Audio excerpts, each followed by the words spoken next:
ગર્વથી ગુજરાતી. સિદ્ધાંત હોલમાંથી પ્રીતિને બોલાવી રહ્યો હતો અને પ્રીતિ એના બેડરૂમમાં ટીવી જોઈ રહી હતી. 2-3 વાર બૂમ પાડી એણે પ્રીતિને બોલાવી, પણ કોઈ જવાબ ન મળ્યો. પ્રીતિની નજર ટીવીમાં હતી, એ બહાર ન આવી. સિદ્ધાંતને ગુસ્સો આવ્યો. એ બેડરૂમમાં ગયો અને બોલવા લાગ્યો, હું ક્યારનો હોલમાં બૂમો પાડી તને બોલાવી રહ્યો છું, પણ તને કોઈ અસર નથી. લાગે છે પોતાની જાતને આ ઘરની શેઠાણી સમજવા લાગી છે. તારા જેવીને તો મને સીધી કરતા સારી રીતે આવડે છે. અત્યારે હાલ આ બેડરૂમની બહાર નીકળી જા, નહીતર વાળ પકડીને બહાર લઈ જઈશ. પ્રીતિને એના પતિ સિદ્ધાંતના આવા શબ્દોથી કોઈ ફરક ન પડ્યો અને એ ચૂપચાપ જ બેસી રહી. પોતાની પત્ની પ્રીતિના આવા વર્તનથી સિદ્ધાંતનો ગુસ્સો આસમાન પર પહોંચી ગયો. બહાર એના મમ્મી અને બહેન બધું સાંભળી રહ્યા હતા, તો સિદ્ધાંત પોતાની જાતને અપમાનિત થતો અનુભવી રહ્યો હતો. વાત અપમાન પર આવી હોવાથી એ ગુસ્સામાં પ્રીતિના વાળ પકડી બળજબરીથી બેડરૂમની બહાર ખેંચી ગયો. પ્રીતિને બહાર ખેંચી લાવી એણે એના મમ્મી અને બહેન સામે ધકેલી દીધી અને કહ્યું, તું આ ઘરની વહુ છે તો વહુ બનીને રહે, શેઠાણી બનવાનો ક્યારેય પ્રયત્ન પણ ન કરતી. તું મારા મમ્મી અને બહેન સામે ઊંચા અવાજે શાની બોલી શકે? તારી હિંમત કેવી રીતે થઈ મમ્મી સામે એ રીતે વાત કરવાની? પ્રીતિ જમીન પરથી પોતાની જાતને સંભાળી ધીરેથી ઊભી થાય છે અને એક તરફ એની સાસુ અને નણંદ મનોમન ખુશ થાય છે. આખરે બંનેએ મળીને સિદ્ધાંતને પોતાના પક્ષમાં કરી લીધો અને પ્રીતિને દોષી સાબિત કરી દીધી. સિદ્ધાંત ગુસ્સામાં બોલ્યો, છેલ્લી 5 મિનિટથી હું બૂમો પાડી બોલાવી રહ્યો છું, પણ તને કશું સંભળાતું નથી. આટલું બધું થતાં પણ પ્રીતિ સરળ હાવભાવ સાથે બોલી, શું થયું? શા માટે આટલી બૂમો પાડી રહ્યા છો? ગુસ્સો કરો છો? એવું તો મેં શું કર્યું છે કે તમે મારા વાળ પકડી મને અહીં ખેંચી લાવ્યા, મારા જોડે જાનવરની જેમ વર્તી રહ્યા છો? પ્રીતિને આટલા સરળ શાંત રહીને બોલતા સિદ્ધાંત વધારે ગુસ્સે થયો અને બોલ્યો, તું કેટલી બેશરમ છે, બધું જાણતી હોવા છતાં કશું ન જાણવાનો ઢોંગ કરે છે. તને નથી ખબર કે શું થયું છે? અજાણી તો એવી રીતે બને છે જાણે હમણાં જ બહારથી આવી હોય. પ્રીતિ બોલી, તમે જ કહી દો ને કે એવું તો મેં શું કર્યું છે કે તમે આટલી બૂમો પાડી ગુસ્સો કરી રહ્યા છો? સિદ્ધાંત બોલ્યો, તું આસપડોશની મહિલાઓ સામે મારા મમ્મી અને બહેનને બદનામ કરે છે, એમની ખોટી વાતો કરે છે, એમનું અપમાન કરે છે અને અત્યારે ભોળી બની પૂછે છે કે મેં શું કર્યું છે? તું તારું નાટક છોડી અત્યારે હાલ એમના બંનેના પગે પડી એમના પાસે માફી માંગ, નહીતર ઘરની બહાર કાઢી મૂકીશ. પ્રીતિ બોલી, માફી? હું શા માટે માફી માંગું? જ્યારે મારો કોઈ વાંક નથી તો માફી શાની? તમારા વહાલા મમ્મી અને બહેન જ્યારે મારા મમ્મી પપ્પા વિશે, મારા પિયરના પરિવાર વિશે ખોટી ખોટી વાતો કરે છે, ત્યારે તમે ક્યાં જાવ છો? મારા મમ્મી પપ્પા માટે અભણ, ગામડિયા, દેશી લોકો જેવા શબ્દો વાપરી પાડોશી મહિલાઓ સામે એમનું અપમાન કરે છે. શું એ બધું તમને તમારી મમ્મી અને બહેને નથી જણાવ્યું? ઝઘડાનો આનંદ માણતા પ્રીતિના સાસુ અને નણંદ હવે સત્ય બહાર આવતા ગભરાઈ ગયા. પ્રીતિની સાસુ બોલી, તારા પતિ સામે ઊંચા અવાજે બોલતા તને શરમ આવવી જોઈએ. તારા મા બાપે તને કોઈ સંસ્કાર નથી આપ્યા. ઘરની વહુ હંમેશા સાસરી પક્ષની વાતો છુપાવી રાખે અને એક તું છે જે બધું પડોશમાં કહી નાખે છે અને સાસરી પક્ષની બદનામી કરે છે. સિદ્ધાંત બેટા, કાલે જ તારા મામા આવ્યા હતા અને જમીને ગયા તો એમણે આના હાથમાં 100 રૂપિયા આપ્યા, એ તે પણ જોયું હતું. તારી આ પત્ની પડોશમાં એની બહેનપણી સાથે વાત કરતી હતી તો મેં સાંભળી લીધું. આ મહારાણી એવું કહેતી હતી કે મારા મામા સસરા તો સાવ કંજૂસ નીકળ્યા, ખાલી 100 રૂપિયા હાથમાં પકડાવી પેટ ભરી જમીને ગયા. પ્રીતિ બોલી, મમ્મી તમે વાતને બઢાઈ ચઢાઈને ન બોલો, મેં કશું ખોટું નથી કીધું. જ્યારે મારા ઘરે સાસરી પક્ષના કોઈ પણ મહેમાન આવે છે તો મારા મમ્મી પપ્પા એમના હાથમાં 500 રૂપિયા તો આપે જ છે અને સાથે કાપડનો વ્યવહાર પણ કરે છે.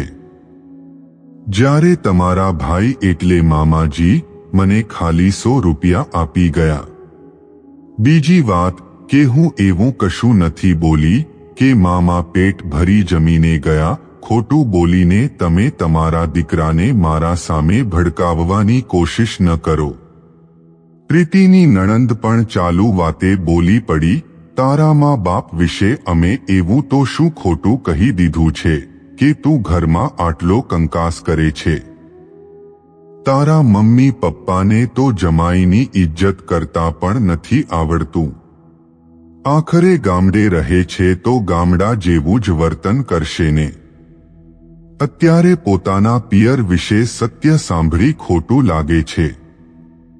પ્રીતિ બોલી, નણંદજી ખોટું કોને લાગ્યું છે એ તો સારી રીતે દેખાઈ રહ્યું છે. મેં જે પણ કહ્યું છે એ સત્ય જ કહ્યું છે અને તમે મારા પરિવારની ખોટી બદનામી કરો છો તો મેં પણ કોઈ ગુનો નથી કર્યો. સિદ્ધાંત પ્રીતિને ચૂપ કરતા બોલ્યો, બસ હવે તે ઘણું બોલી લીધું, તારે આ રીતે ઘરની વાત બહાર ન કરવી જોઈએ. તે અમારા ઘરનું, તારા સાસરીનું અપમાન કર્યું છે અને તારે એની માફી તો માંગવી જ પડશે. માટે શાંતિથી કહું છું, માફી માંગી લે નહીતર. પ્રીતિ પોતાનો અવાજ ઊંચો કરતા બોલી, નહીતર શું કરશો તમે? સિદ્ધાંતના ગુસ્સાનો પારો વધી રહ્યો હતો. એ એનો હાથ ઉઠાવી પ્રીતિના ગાલ પર તમાચો મારવા જઈ રહ્યો હતો કે પ્રીતિએ એનો હાથ પકડી એને રોકી લીધો અને બોલી, સિદ્ધાંત હવે બહુ થયું, મારા પર હાથ ઉઠાવ્યો તો મારો હાથ પણ ઉઠી જશે. એના સાસુ બોલ્યા, હે પ્રભુ, કેવો ઘોર કળિયુગ આવી ગયો છે. પત્ની થઈને પોતાના પતિ પર હાથ ઉઠાવવાની વાત કરી રહી છે. પ્રીતિના સાસુએ આંખોમાં ખોટા આંસુ દેખાડી બોલવાનું શરૂ કર્યું. એક તો સાસરીના પક્ષના પરિવારનું બહાર લોકો સામે અપમાન કરે છે અને ઉપરથી હિંમત તો એટલી કરે છે જાણે આપણે બધાને આ ઘરને ખરીદી લીધું હોય. તારા પિયરના વિશે અમે શું ખોટું કીધું છે? જે કીધું છે એ સાચું જ કીધું છે. મારો દીકરો જ્યારે પણ એના સાસરી આવે છે ત્યારે ખાલી દાળ ભાત ખવડાવી 501 રૂપિયા આપી કાઢી મૂકે છે. ગઈ વખતે જ્યારે એ ત્યાં ગયો હતો તો રસ્તામાં આવતા ફળો લાવવાનું કામ એને સોંપી દીધું હતું. તારા મમ્મી પપ્પાને જમાઈ જોડે કામ કરાવતા પણ જરાય શરમ નથી આવતી.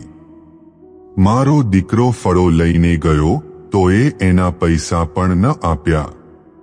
સિદ્ધાંત બધી વાત સાંભળી રહ્યો હતો અને એ ચોંકી ગયો કે આ બધી વાત તો મમ્મી એકલા જ જાણતા હતા અને હવે એ બહાર સુધી પહોંચી ગઈ. હકીકતમાં સિદ્ધાંત સાસરીથી ઘરે આવતો તો ત્યાં બનેલી નાની મોટી દરેક ઘટના, દરેક વાત એના મમ્મીને કહી દેતો અને એના મમ્મી એમની દીકરીને, અને ત્યારબાદ આ બધી વાતો પડોશમાં રહેતી મહિલાઓ સાથે કરી પ્રીતિના પરિવારની મજાક ઉડાવતા. સિદ્ધાંતને હવે ખ્યાલ આવી રહ્યો હતો કે ભૂલ કોની છે. એને નહોતી ખબર કે એના સાસરીથી ઘરે આવીને એની નાની મોટી વાતો મમ્મી સાથે કરવી ક્યારેક ઘરમાં રાયનો પહાડ બનાવી દેશે અને ઝઘડાનું રૂપ લઈ લેશે. પ્રીતિ સિદ્ધાંત સામે જોઈ રહી અને હવે બધું સાફ હતું. પ્રીતિ બોલી, સાંભળ્યું તમે? હું છેલ્લા 1.5 વર્ષથી આ સહન કરી રહી છું, પણ આજે મેં મારું મોં ખોલ્યું તો તમારાથી સહન ન થયું. હું હંમેશા તમને કહું છું કે જરાક સમજી વિચારીને બોલો. સાસરીની નાની મોટી બધી વાતોને પકડી લેવામાં આવે છે, પણ તમારે તો તમારા મમ્મીને ઘરે આવીને બધું જ કહેવું છે. તમને એમ લાગે છે કે તમારા મમ્મી અને બહેન તમારા સાસરી વિશે કરેલી વાતો કોઈને નહીં કરે, પણ તમે ક્યાં બધું જાણો છો કે તમારા નોકરી ગયા પછી ઘરે શું થાય છે? હું ઘરની વહુ છું તો સાસરીના પક્ષની વાતો છુપાવી રાખવાની મારી ફરજ બને છે, તો શું તમારી કોઈ ફરજ નથી બનતી? તમે તો ઘરે આવીને બધું કહી દો છો. તમે કઈ વાત ઢાંકી રાખી? તમે ક્યારે વિચાર્યું છે મારા પિયરની આબરૂ વિશે? સાસરીમાં શું ખાધું, શું પીધું, શું આપ્યું, દરેક વસ્તુ ઘરે આવીને તમારા મમ્મીને જણાવવી જરૂરી છે, અને એ બધી વાતો તમારા મમ્મી અને બહેન પાડોશીઓ સાથે કરી મારા પરિવારનો મજાક ઉડાવે છે. તમને તમારા ઘરની આબરૂની પડી છે, પણ મારા ઘરની આબરૂ તમારા માટે કશું જ નથી. જમાઈ સાસુ સસરા માટે દીકરો જ ગણાય છે, અને મારા મમ્મી પપ્પા તમને દીકરો જ માને છે, પરંતુ તમે એમને મા બાપ રીતે સ્વીકારી જ નથી શક્યા. શરૂઆત મમ્મીએ કરી છે અને મેં તો કશું કર્યું જ નથી. છતાં તમારા કારણે હું અહીં રોજ મહેણા સાંભળું છું.